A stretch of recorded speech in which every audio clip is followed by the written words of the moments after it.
And since I had the entire esthetician community upset with me, I decided to go to my wax lady and ask her a few questions of my own. So here we go. Okay, so how long have you been waxing? I've been waxing for about a year and a half. Did you go to school for it, or is it like a certification? Yeah, so I went to school for it. I went to Oliver Finley. That is a cosmetology school, so they do cosmetology, which is hair. They do aesthetics, which is what I do, waxing, facials, that kind of thing. And they have a nail program. So I did the aesthetics program, and I liked waxing the most. So About how many people do you wax a day? it depends on the day, but usually about 10 to 15. Are like most of them Brazilians, or is like It's pretty, I mean, I would say majority Brazilians and eyebrows is most of what I do.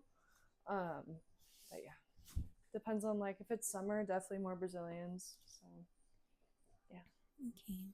How much did you pay for school? I think for Oliver Finley, it was about $12,000. I think that's pretty general in Idaho. But there are scholarship programs. You can do FAFSA, like those kind of things are available. Do you feel like you make decent money? Like, is it livable? It is livable, yeah. So the way our pay scale works is we get an hourly, which is $10 an hour. On top of that, we also get commission from each service. I don't know what the exact percentages are, but we get a percentage of each service, and then we get bonuses if we sell memberships, products, things like that. So it is pretty livable. I mean, I'm not rich by any means, but I mean, I can support myself. So So when I tip at the end, does that go to you or does it go into a pot? it goes to me. We Okay. don't share tips really. Yeah, it just goes to me. Oh, do you pay booth rent here? No. So I am an employee of the company, which means I get like a W-2 at the end of the year. So I'm not paying for like my room. They just employ me and they pay for lighting, rent, power, gas, all those things.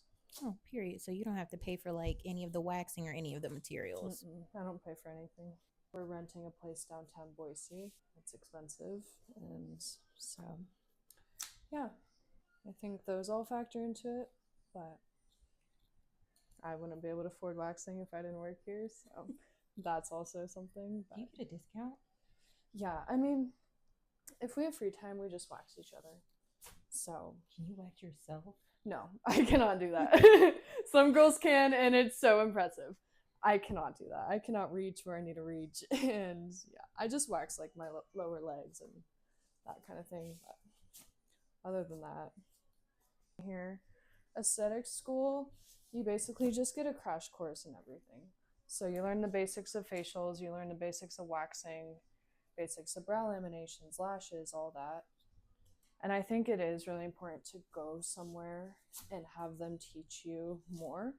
Like we had like a 2-month training when I started here so that I could learn this company's techniques and the products and things like that. But that really, really helped because right out of school, I was like, yeah, like I know what I'm doing, but I don't know like the why behind it, or I wasn't super confident as well. So I think working somewhere, at least for a little bit, is very beneficial just to get a feel of things and get practice, you know. Ooh.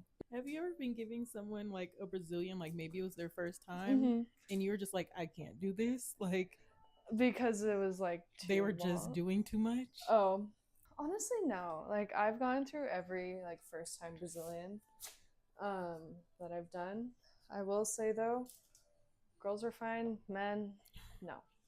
So if you want to know about that, I can tell you. But men are a different problem. So I feel like their pain threshold is just lower. non-existent. Yeah, 100%. Yeah, I was waxing this guy for the first time, and I did his like chest and arms, back, and legs, and it was like 3 hours, and it should have taken like hour 45, just because he wasn't doing well with the pain, and I get it. I get it. It's not comfortable, but yeah, it was a tough one. I always feel like that's always like y'all's biggest pain is first timers. Yeah. But I understand first timers. Like I was there too and I did not have a great first experience. And so I know how uncomfortable it is and it's vulnerable too, you know. That's not the most comfortable place to be when hair is getting ripped out of you. So Yeah.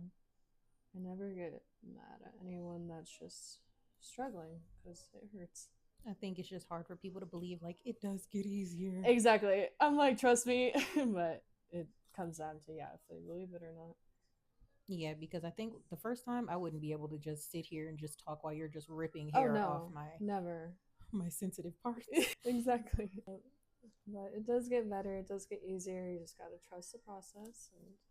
And Have you ever had anyone like request a ridiculous shape, like a heart or a diamond or something?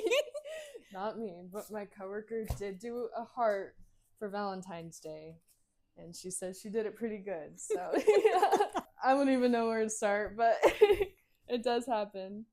I think they asked me if I wanted like the strip, like once the landing strip. Yeah, it was crooked.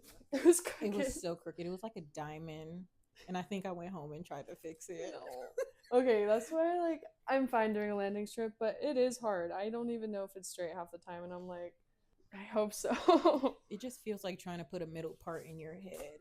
Literally, like you're just trying to get it straight. It's not gonna work. Yeah.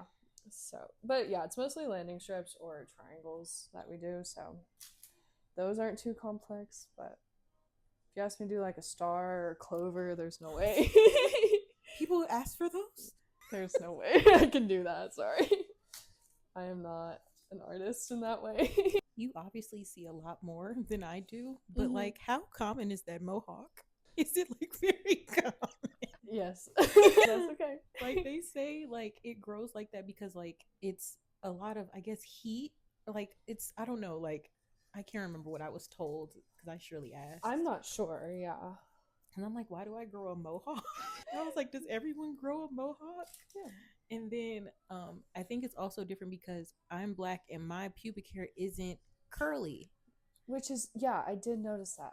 And it's not super like kinky curly. Yeah. And then I remember my mom used to say that like when I was younger because like I didn't grow curly armpit hair or anything like that. All of my body hair grows straight. It's odd. That's so interesting. But your head hair is curly. Honestly, that works. I think I'm just happy because I get less ingrowns. That's the problem with very textured hair is, yeah, you're more likely to get ingrowns because your hair comes out and it's curly and it wants to go back in. So, but that's why waxing helps people with textured hair a lot because it's getting it out of the follicle instead of just shaving it right off, you know? Yeah.